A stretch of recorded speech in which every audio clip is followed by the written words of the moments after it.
Okay, hi everyone. నన్ను ఇప్పుడు చాలామంది అడిగే క్వశ్చన్ ఏంటంటే కుర్తీ సైజ్ ఎలా మెజర్ చేసుకోవాలని అడుగుతున్నారు. ఓకే, ఫర్ దట్ ఫస్ట్ మనకు కావాల్సింది ఒక టైలరింగ్ టేప్ అండి. ఇలా ఇంచెస్లో ఉంటుంది. ఇది ఎక్కడ మనకి tailor shop or any general స్టోర్లో దొరికిపోతుంది. ఒక 10 రూపీస్ to 20 రూపీస్ ఉంటుంది అంతే. సో ఆ తర్వాత మనం ఫస్ట్ మనకి ఏదైతే పర్ఫెక్ట్గా ఫిట్ అవుతుందో ఆ కుర్తీ తీసుకొని ఒక ఫ్లాట్ సర్ఫేస్ మీద పెట్టుకోవాలి, కింద ఏమి అడ్డు రాకుండా. ఓకే, ఆ తర్వాత ఇక్కడ మీకు under arm or sleeves attach అయ్యి స్లీవ్స్ జాయింట్ ఉంటుంది ఇక్కడ. సో వన్ అండర్ ఆర్మ్ నుంచి ఇంకొక సైడ్ అండర్ ఆర్మ్ వరకు ఇలా పెట్టండి టేప్ తోని. ఓకే, సో ఫర్ ఎగ్జాంపుల్ ఇది చూడండి, మీకు 20 ఇంచెస్ కనిపిస్తుంది. So both sides will come to 40. So మీరు 40 సైజ్ తీసుకోవాలి. ఓకేనా. సో ఫర్ ఎగ్జాంపుల్ ఇది 19.5 ఉందనుకోండి. 19.5 అంటే ఎంత అవుతుంది? 39 అవుతుంది. 19.5 plus 19.5 both sides will come to 39.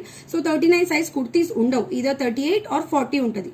So మీరు 40 సైజ్ కుర్తీ తీసుకుంటే పర్ఫెక్ట్గా వస్తుంది. ఓకే.